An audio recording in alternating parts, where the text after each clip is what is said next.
Sí, Hola Juan Pablo, buenos días. buenos días. ¿Qué tal? ¿Cómo estás? Bien. Supongo que eres Fernando, ¿no? Sí, Del Tecate. correcto. ¿Cómo estás, chaval? Muy bien, un placer conocerte. Lo mismo te digo, tronco. ¿Cómo va la web? Va muy bien, va muy bien. La verdad es que no nos podemos quejar. Vale, vale. Pues me alegra mucho eso, tío. La verdad es que a mí me ha alegrado mucho leer tu libro porque he aprendido un montón y me resulta curioso cómo se puede decir que una concatenación de ideas y de hechos curiosos pensados en un estudio de radio son los artífices de este libro, que este libro esté en estas librerías ahora mismo.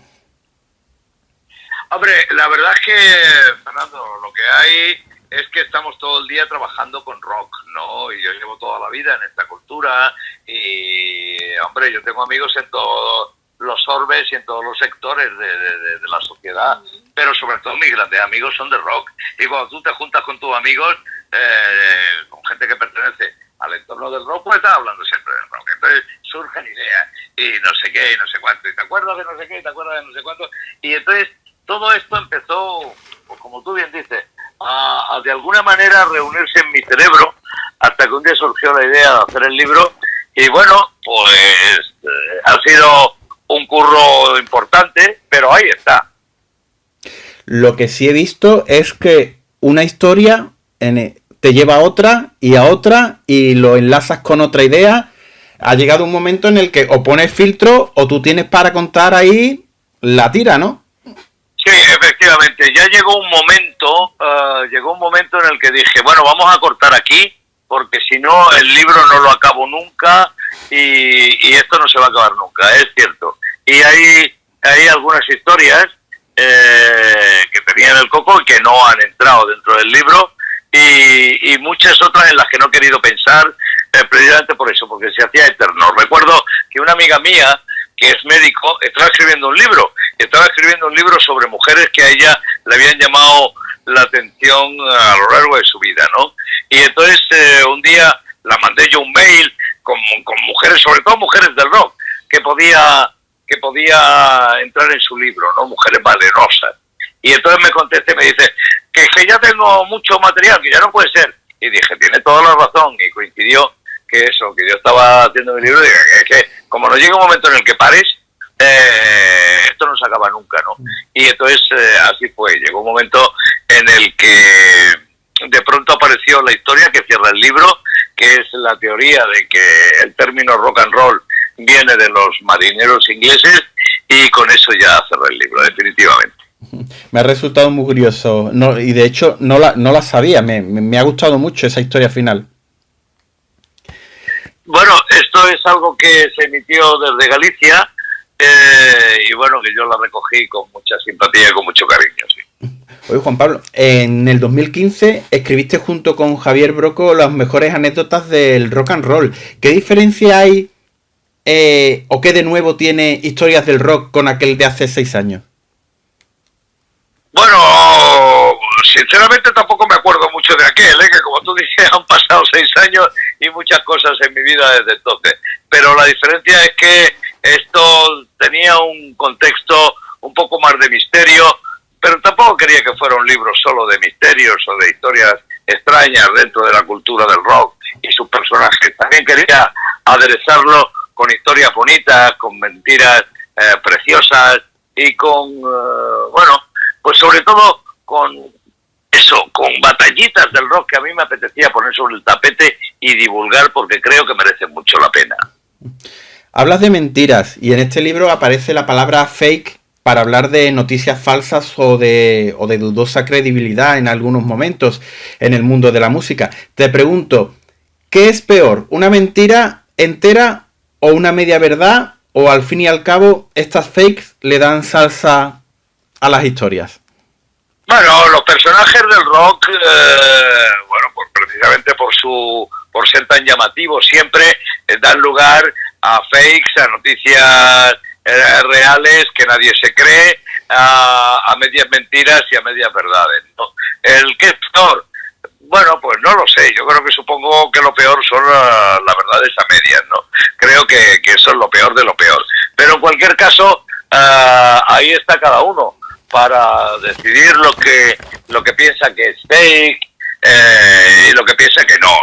Yo creo que la escena del rock salpica tanto en un lado y en otro y da para tanto que bueno, yo lo que hago es exponer cosas durante todo el libro, exponer cosas que han pasado y dejar que cada uno saque sus conclusiones, ¿no? Sí, porque Historias del Rock está plagado de historias, leyendas y cuentos, como viene definido con esa palabra título, sí, en la portada. Historias como son la muerte de Elvis o la posible falsa muerte de Elvis, ¿no? Muchas de estas historias dejan volar la imaginación al leerlas, ¿no? A mí me ha pasado, ¿no? Me he puesto a hacer hipótesis, ¿no? Entonces yo te quería preguntar, ¿tú eres muy escéptico con estas historias, estas leyendas, o te dejas llevar por el halo de misterio como un romántico? No, lo segundo más. No, lo único que ocurre es que, bueno, a veces la realidad te dice, ¿tú dónde vas? Pero sí, yo prefiero dejarme llevar por el halo de misterio y por el halo de fantasía que pueda ser, sí. Luego centras estas historias del rock en grupos y personajes de hace años, ¿no? Hablamos de décadas atrás. ¿Los grupos de hoy dan para tanto o no se puede decir aún? Bueno, hay algunos grupos de hoy como Muse, que también que es una banda que está en absoluto, como decía aquella, ¿no? En absoluto candelabro. También se hablan de ellos, de su vinculación con los ovnis y con los extraterrestres, las cosas que cuentan. Lo que pasa es que sí, ciertamente ahora llevamos una época en el rock en el que no han surgido personajes con tanta relevancia y con tanta trayectoria, ¿no? Entonces, claro, los personajes que hay ahora luchando por salir adelante en un futuro en la escena del rock todavía no han dejado entrever sus historias más especiales, pero o más privadas o menos musicales, ¿no? Entonces, bueno, pero se van produciendo cosas que yo de alguna manera también voy recopilando y que voy dejando ahí por si algún día me da por seguir escribiendo sobre, digamos, la misma temática que este libro. Lo que no se puede negar es que, por los comentarios que haces a lo largo del libro, es que aquí no solo hay una labor de documentación, también hay una labor digamos, de investigación y de periodismo, digamos, histórico. ¿Podría decirse que has hecho un poco de detective? Sí, un poquito sí, no mucho, pero un poquito sí. Yo, como siempre digo, nosotros en Rock FM lo que hacemos cada día es una labor de divulgación del rock. Y yo he querido no, inconscientemente he mantenido esa línea en este libro, ¿no? Lo que pasa es que evidentemente hay personajes o situaciones o historias que se cuentan que, bueno, somos periodistas, somos escritores y hay que tener un rigor. Yo esto lo llevo muy a rajatabla. El rock es una cultura muy precisa y muy seria, independientemente de que luego haya mucho desmadre a lo largo de la historia con sus protagonistas. Pero cuando un grupo hace un disco lo hace bien, y cuando se escribe un libro hay que hacerlo bien, y entonces dejar todos los cabos atados y que no se escape detalle. Y efectivamente yo he hecho de detective y he hecho de investigador y he hecho de muchas cosas más, ¿no?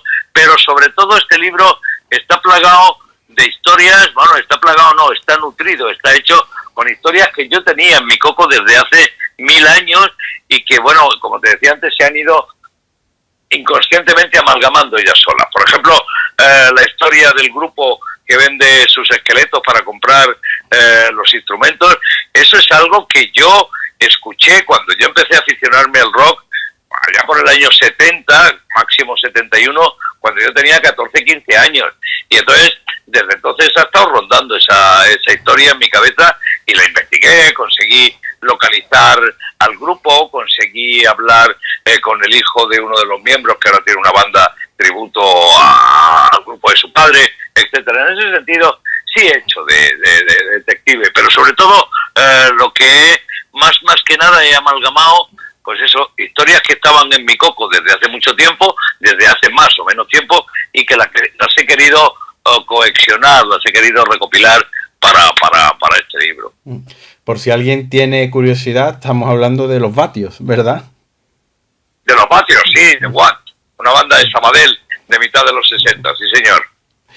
Oye, ¿y eres muy metódico a la hora de ir de anotar estas historias? ¿Tú llevas una libreta donde vas anotando temas o todo eso lo llevas en la cabeza? Yo soy un puto desastre para escribir un libro, para hacer un programa de radio, para ir a comprar cervezas o para lo que sea. Yo soy el caos personificado en el mundo. Yo soy lo peor de lo peor. Yo, metódico no. Lo único que sí que me gusta es hacer las cosas bien. Y entonces, hubiera estado bien que una cámara me grabara cuando escribía el libro, para ver cómo me iba de una cosa a otra y volvía y no sé qué, y esto se me ha quedado a medias, y 3 meses después la recuperaba y añadía 2 líneas. Yo no soy un desastre, yo de método en mi vida, en ninguno de los aspectos de mi vida, para nada. Soy lo peor de lo peor. Uno de los capítulos de tu libro está dedicado a las portadas. Me ha hecho mucha gracia y he disfrutado mucho con ese capítulo porque, claro, yo soy una persona que está acostumbrada a que la música siempre ha sido portadas de discos, ¿no? Entre otras cosas. Claro, hablas de sus anécdotas, de sus historias. Hoy en día eso casi que ha desaparecido. Entonces te quería preguntar, ¿cómo vive una persona como tú los tiempos actuales de la música? Bueno, a mí eso sinceramente no te tomes esto que te voy a decir como una chulería, pero a mí los tiempos actuales de la música me dan igual. Yo jamás, y esto créeme porque es absolutamente cierto, jamás he escuchado un disco en un ordenador. Yo jamás me he bajado una canción de internet. Nunca. Yo lo que sí que soy es un yonki absoluto de los vinilos. Yo me dejo la pasta en los vinilos, pero vamos, desesperadamente. Y entonces es como vivo la música. Cuando los nuevos grupos se ponen en contacto conmigo para mandarme sus cosas, les digo que tiene que ser físico, que tiene que ser un soporte físico, mínimo un CD. Si no tienen vinilo, obviamente a una banda nueva no le puedes pedir, pero un CD, aunque sea un CDR. Yo si no es soporte físico no escucho música, no me gusta el sonido de los ordenadores y me niego en rotundo. Te voy a poner un ejemplo muy claro. Hace una semana me he comprado un coche nuevo, un coche americano, y entonces yo no tengo ni idea de coches, ni idea. Y entonces cuando fui al concesionario me decía, no, tanto cilindrada, no sé qué, no sé cuánto. Digo, mira, quiero que sea rojo y que tenga CD. Punto. Creo que con eso te lo digo todo. Es un hombre de principio. No sé si de principio o de finales, pero soy así, colega. Oye, ¿cuántos discos puedes tener? Nunca los he contado, entre otras cosas, porque no tengo tiempo. Conseguí engañar a mi pobre novia hace como 2 años para que me los clasificara alfabéticamente, y eso es a lo que he llegado. No tengo ni idea, pero también te digo, hay muchas otras personas profesionales de la música y del periodismo musical que tienen mucho más discos que yo. No me enorgullezco de la cantidad, pero sí de la calidad y de algunas obras que tengo en vinilo que para mí son necesarias tener, palparlas, tocarlas y ponértelas en un plato y hacerlas que suenen. Pero sí me siento orgulloso. La cantidad, no sé, no te lo puedo decir. Tengo infinitamente más CDs que vinilos, pero nunca he contado ni uno ni otro. Yo soy como tú. Me cuesta mucho trabajo no reconocer un disco por una portada.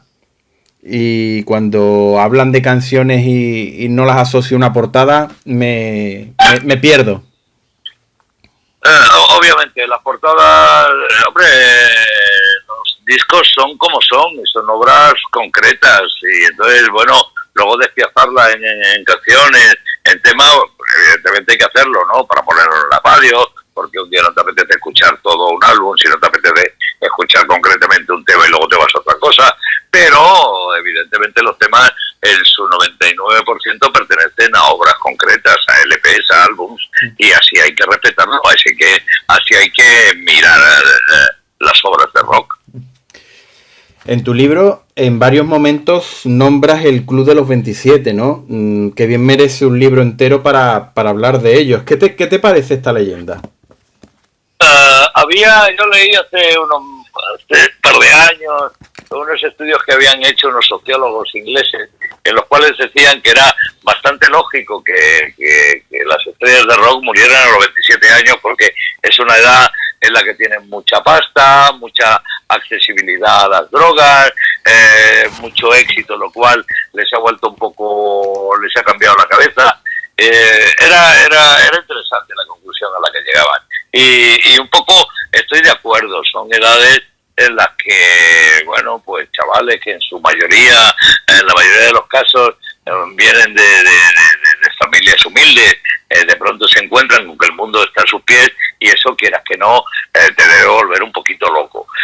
Eso unido a la voracidad de lo que es el negocio del rock, que vale que sí, tú eres muy famoso y muy rico, pero estás currando todo el día.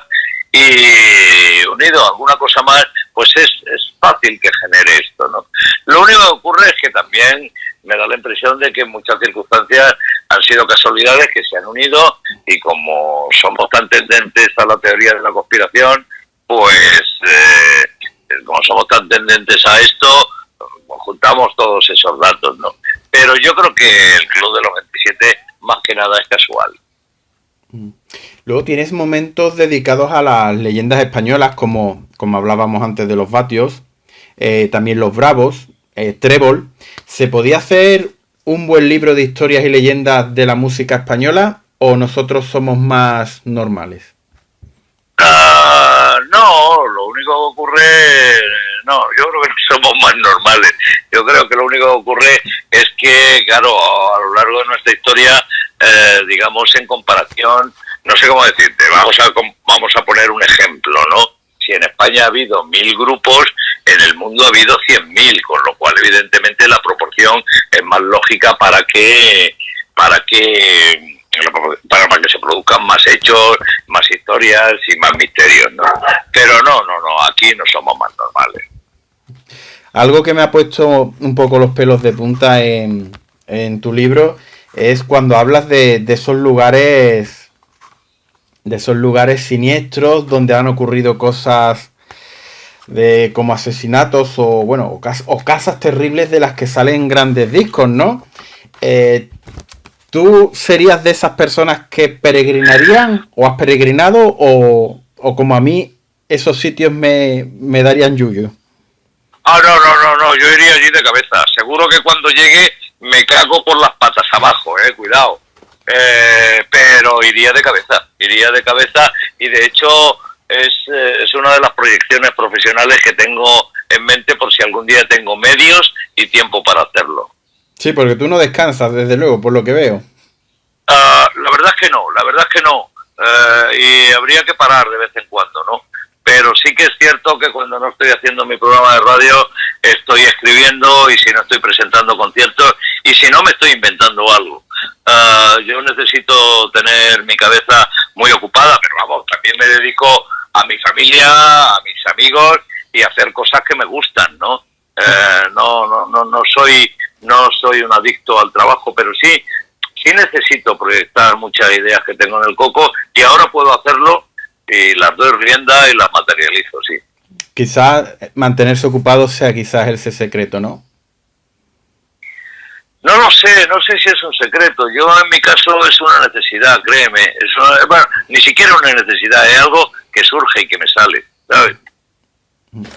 Juan Pablo, para finalizar, a mí me cuesta trabajo quedarme con una sola historia de las que cuentas en este libro, pero si me lo piden, yo te diría que me ha llamado mucho la atención Justicia Rockera, la historia de Sisto Rodríguez, o por ejemplo el capítulo de los Beatles nazis. ¿Cuál me diría el pirata y por qué? no de estas dos, sino de todo lo que cuentas, de todas las historias que cuentas. Hombre, cada una de las historias son un niño que yo he parido, ¿no? Vamos, que no, que yo me las haya inventado ni que las haya descubierto, pero quiero decir que las he desarrollado en función a información y a testimonios que yo he recogido, ¿no? Entonces, cada una de ellas a mí me molan. Y además, minutos antes de que tú hicieras la llamada, yo estaba ojeando el libro una vez más y no sabría decirte. A mí la de Rodríguez me parece una historia, una venganza romántica del rock and roll, me parece perfecto. Yo he seguido a Rodríguez en sus últimos tiempos, es un señor ya muy mayor que tiene muchas dificultades para llegar, para subir a un escenario y para llegar hasta el micrófono, siempre acompañado por sus hijas, pero sigue demostrando genio y figura y me emociona mucho cuando veo vídeos de él más o menos recientes que siguen activos después de esto que yo cuento de él en el libro, ¿no?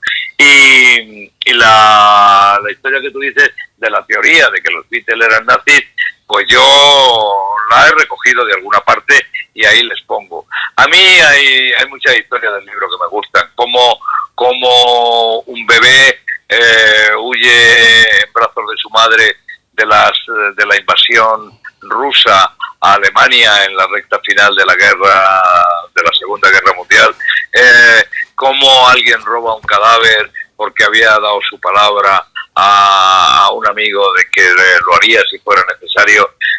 Todas esas historias me encantan. Lo de que la mentira preciosa que yo pongo en el libro de que Syd Barrett estuvo en Galicia también me fascina mucho. No sé, cada uno de los capítulos, cada una de las historias que yo cuento, si lo hago, créeme, es porque primero me han fascinado a mí y he querido contagiar esa fascinación a las personas que puedan leer el libro. Entonces cada una de ellas me gusta. La que comentas es una historia muy bonita y además bonita en las circunstancias en las que se vive, pero con un título precioso: nacido para ser salvaje, huido para estar vivo. Huido para estar vivo, sí señor. Un chaval que lleva toda su vida huyendo para finalmente convertirse en el cantante de una de las bandas precursoras del heavy metal. Sí señor, una historia preciosa, por eso está en el libro, créeme.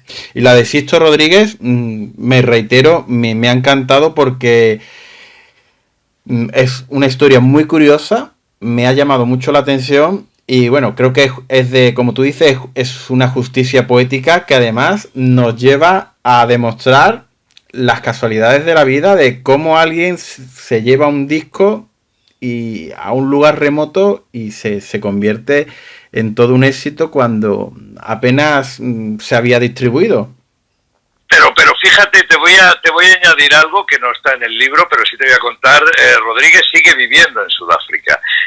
El pasado verano, no hace ni siquiera un año, yo fui con mi nieto a pasar unos días a un punto de los Pirineos, a Formigal, y entonces íbamos todos los días a comer a una terraza de una gasolinera que se comía bien, era baratito y estábamos a gusto.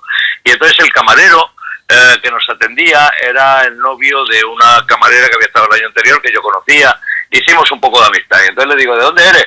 Y dice: de Sudáfrica. Digo: mira, en estos momentos estoy escribiendo un libro y estoy contando la historia de un tal Rodríguez. Y se empieza a morir de risa el tío y dice: espera, y se va a su coche y me trae una cassette de Rodríguez que tenía en su coche. La cassette de Rodríguez de la que se habla en el libro seguía estando vigente y ha traspasado de Sudáfrica hasta los Pirineos. Fíjate la vigencia que tiene esa historia. Pues yo te doy las gracias por esa historia, porque queda pendiente el ver el documental y el escuchar su música.